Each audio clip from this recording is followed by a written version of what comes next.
जिंदगी जैसे पहेली, जैसे कि कोई सहेली। जिंदगी जैसे कहानी, थोड़ी नई थोड़ी पुरानी। कभी चाबुक, कभी चॉकलेट, कभी रौनक, कभी धक्कम पेल।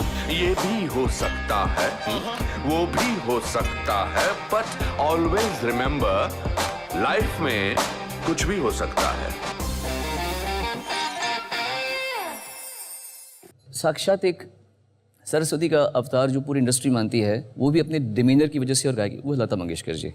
आई feel these two are my musical father and mother. Do you think आजकल जिस तरह से आपने नाम लिए मोहम्मद रफ़ी साहब के, ये पर्सनालिटी कल्ट ऑफ सिंगर्स कम हो गया है, खत्म हो गया है ऑलमोस्ट? What has changed? मेरा ये मानना है कि कला तो है किसी भी फील्ड में। What makes a person long lasting is the personality behind it. उसकी सोच, कला उसको एक जगह पे पहुंचाती है। उसकी ग्राउंडिंग जो होती है वो उसका कैरेक्टर बनाता है।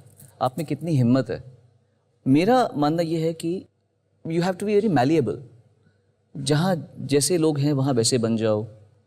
You also should provide an atmosphere people would want to work with you. और ये माहौल आर्टिफिशियल सुपरफिशियल तरीके से नहीं बन सकता। अगर आप नॉर्मल रहेंगे तो आप लंबा चलेंगे। तो लॉन्ग लास्टिंग वो होते हैं मेरे ख्याल से लोग जो अपने पीक में इंप्रेशन इतना अच्छा बनाते हैं कि लोग, people want to be with them, people want to work with them. जिन जिन लोगों ने ऐसा किया है वो लंबा चले हैं, including you. I think people would not be wanting to work with you if you were an obnoxious human being. Acting भी की आपने एज अ स्मॉल किड? जी, as a child. Master Sonu Betaab में किया था। बेताब में कामचोर, उस्तादी उस्ताद से। How did you get into acting? हम 80 में बॉम्बे आ गए थे। मैं सेकंड स्टैंडर्ड में तब आया था।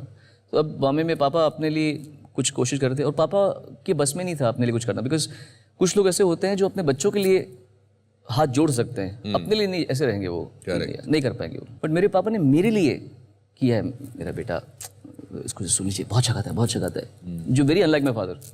तो उन्होंने वो सब किया मेरे लिए। तो उस समय हम जब बॉम्बे में थे तो मैं थोड़ा गाता, उस समय तो मैं दिल्ली मेलोडी गा रहा था। तो लोग जानते थे कि एक तेज़ सा बच्चा है जो एक्टिंग करे तो अच्छा हो जाएगा शायद। तो उसमें मैंने थोड़ी बहुत फिल्में की, एक्टिंग की। अन्नू मलिक ने आपको कहाँ पर देखा था? किसी फंक्शन में? जी, एक बहुत फेमस होता है कंपटीशन, ऑल इंडिया संगम कला ग्रुप कंपटीशन। अच्छा। बहुत बड़ा इंडिया लेवल पे होता है। उसमें मैंने सब जूनियर्स में गज़ल्स में पार्टिसिपेट किया था। I was 14 years old eight that point. तब मैंने गज़ल गाई थी एक। तो अनु जी अपने बड़े बड़े बाल लेके वहाँ पे लंबे से ऐसे गोरे चिट्टे बैठे होते हैं और उनसे गाता है, मेरी लॉटरी कुछ ऐसा कुछ चक्कर चलाओ कि मेरी लॉटरी चल जाए, और आप उनके साथ गए थे। उन्होंने बोला कि अरे आप लॉटरी वोटरी क्या ले रहे हो, ये आपकी लॉटरी है, इसको थोड़ा बड़ा होने दो, फिर ये लॉटरी हो जाएगी। हम शो के इतने आगे बढ़ चुके हैं, पिछले इतनी देर से बात कर रहे हैं, बट आपकी बात हमारी सिर्फ आपके पिताजी की हो रही है। जी हाँ, बिल्कुल। So I think this is the biggest tribute to your father absolutely then to your singing. बिल्कुल, मैं तो कहता हूँ हमेशा। और आप घर पे काम करते थे, अपना खुद ही बर्तन धोते थे, पोछा खटका मारते थे, और लोग कहते थे गुड लुकिंग सर्वेंट है किसी का। हम लोग जब यहीं मुंबई में मेफेयर अपार्टमेंट से वहाँ रहते थे, तो मैं झाड़ू मार रहा हूँ, पोछा मार रहा हूँ, खाने की रेसिपी मम्मी से पूछता था, तो मैं खाना बनाता था, तो बर्तन खुद मांजता था। तो नीचे लड़कियाँ घूमती थी ऐसे। तो बाहर एक दोस्त था जिसकी दुकान थी, अजय नाम का। तो मुझे कहते, सोनू एक बार ये लड़की आई थी तो पूछ रही थी जैसे, यार ये उस घर में वो गुड लुकिंग सर्वेंट कौन है जो बर्तन मांजता रहता है रात को।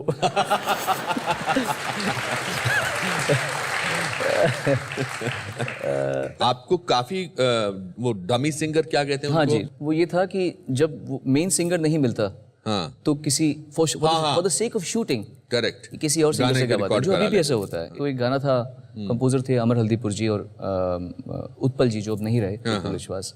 मुझे मिलाया था उषा खन्ना जी ने। उषा खन्ना जी का मेरे पे बहुत बड़ा उपकार है। मगर 1942 लव स्टोरी, हाँ, वो भी उसके पहले का। उसमें आपको वो क्या हुआ था, 1991 में हम लोग जब आए थे यहाँ पे, तो 92 तक कुछ नहीं हो पा रहा था हमारा।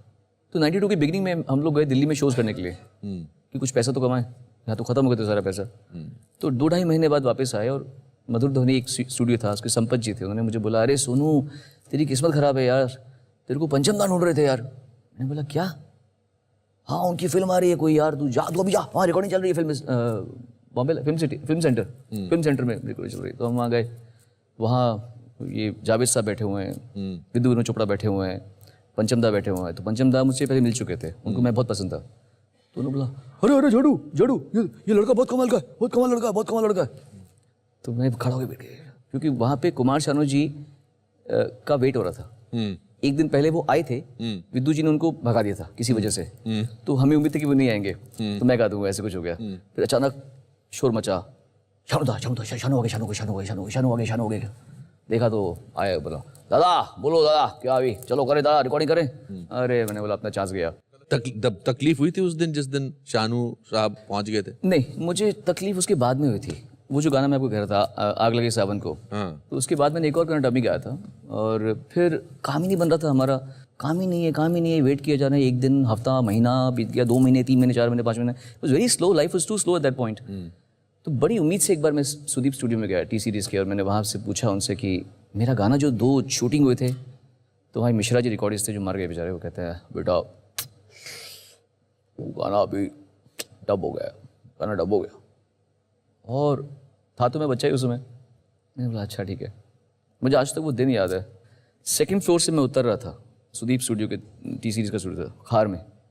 1st फ्लोर के स्टूडियो के बीच में रुका और मैं फूट फूट के रोया, जैसे नाक निकलने में रोना होता है ना, वैसे ऐसे बोल रोया।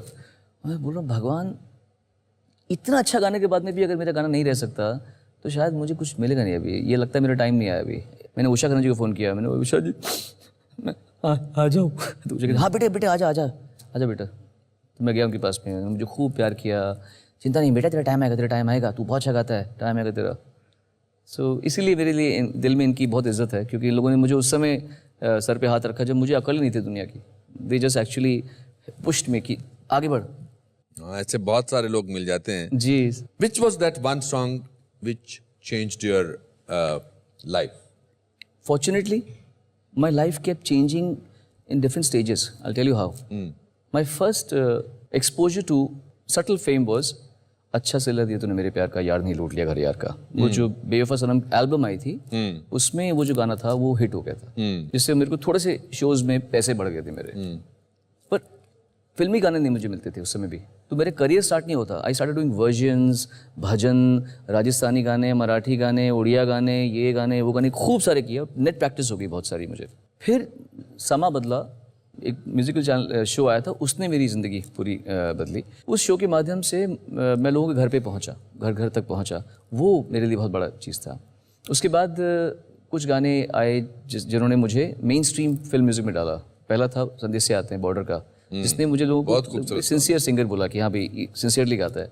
इमीडिएटली 3 महीने के बाद में परदेश का ये दिल ठक दीवाना, ये संदेश से आते हैं और ये परदेश एक ही सिंगर गा रहा है। यहाँ से विश्वास बढ़ा कि यार तो इसका कुछ है, इसका कुछ एक मीटर यहाँ से वहाँ तक चलता है इसका। देन एक के बाद एक गाने आए, फिर सूरज हो मध्यम, फिर कल हो ना हो, उसने कैटअपल्ट किया, और फिर अभी मुझ में कहीं जो अभी आया। I think these are the various stages of my life. But आप one of the very few playback singers हैं जिनकी लड़कियां बहुत फैन हुई। आप शायद इजराइल कहीं गए थे कभी? मुझे लगा था कि अभी थोड़ा सा फेमस हो रहा हूँ, ठीक है, तब नया नया टेलीविज़न शो स्टार्ट हुआ था। मुझे नहीं पता था कि इजराइल में मेरे कोई चाहने वाले हो सकते हैं। तो मैं पीछे जा रहा था, मेरे साथ सुदेश भोसले जी थे और आगे चंकी पांडे चल रहे थे। अचानक मुझे आवाज़ आई, चंके चंके, लड़कियाँ चिल्ला रही चंकी चंकी। और मैं अपना लगेज का ट्रॉली लेके देख रहा हूँ कि ये होता है एक्टर्स यार, तो सिंगर्स को कहाँ ये सब नसीब होता है। और मैं करते जा रहा हूँ आराम से। अचानक मुझे लगा कि कुछ हड़कंप मचा हुआ है आसपास। वहाँ से आवाज़ ऐसी आवाज़ आई, तो वो सब लड़कियाँ वो सारी हटके मेरे पे कूदी। और जो मुझे मज़ा आया अनुपम जी,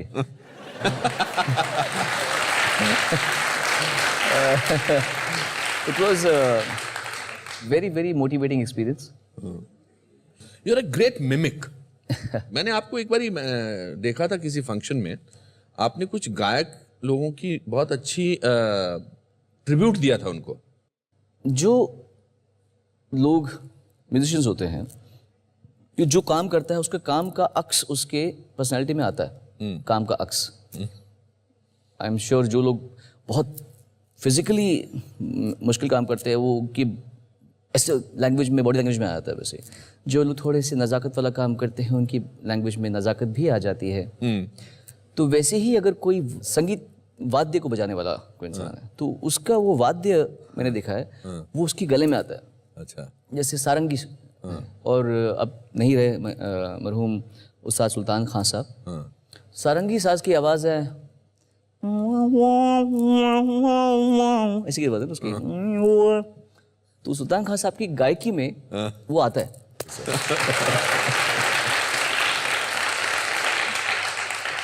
मैं आपको एक बात बताऊं और मैं आपको ये एक बड़े भाई के नाते बता रहा हूँ, don't let people change you. No, मैं थोड़ा अंदर हो गया हूँ। हाँ, कैमरा बाहर से अंदर हो गया। मुझे भी पिछले 1-2 सालों से लगा कि आप जो हैं अंदर चले गए हैं। थोड़ा वो बट व्हाई? लगा बहुत मिल लिया सबसे। देखिए, 2 चीजों से होता है ऐसा, या तो लोग डिसअपॉइंट करते हैं, आप लोगों की से अपेक्षा होती है, then you feel sad and hurt, people hurt you. नहीं, ऐसा इतना नहीं हुआ होगा और ये भी नहीं है कि हम कभी जिंदगी में किसी से हर्ट हुए ही नहीं, लेकिन हर्ट होने के बाद में ब्लेम दूसरे पे नहीं करता मैं। अपने आप को लगा कि यार कुछ तो तूने किया है गड़बड़। पहली बार इंसान पैसा देखता है, कामयाबी देखता है, थोड़ा सा दिमाग ख़राब होता ही है। हुआ होगा मेरा भी, मैंने भी देखा कि यार कहीं कहीं मैंने I have rubbed people the wrong way, कहीं कहीं मैंने I could have been kinder. एहसास तो हो गया कम से कम, अंदर से माफ़ी मांग लिया अपने आप से और उस इंसान की आत्मा से भी कि यार गलती हो गई, मैं सॉरी कर। जो मैं 15 साल 10 साल पहले कर रहा था आज मुझे लगता है कि नहीं यार ये ठीक नहीं था, तो इसका मतलब जो मैं अब कर रहा हूँ वो मुझे 10 साल बाद कचोटेगा कि यार ये तूने गलत किया। You have to speed in up your level of evolution. इसलिए मैं अंदर घुसा थोड़ा अपने आप में। सोनू, आपके बेटे बहुत टैलेंटेड है। अच्छा बच्चा है वो, टैलेंटेड तो उससे भी बहुत अच्छे बच्चे देखे हैं मैंने बहुत। He is a very good kid. मैंने भी कॉल किया उसको, वो मुझे छोटू बोलता है, मैं भी छोटू बोलता हूँ। अच्छा। छोटू चलता है। छोटू, हाँ छोटू, कैसे हो? मैं ठीक हूँ। क्या कर रहे हो? ऑफिस में बैठा हूँ। अरे मैं शूटिंग कर रहा हूँ। ओ घर पे कब आओगे? ये चलता है हमारा।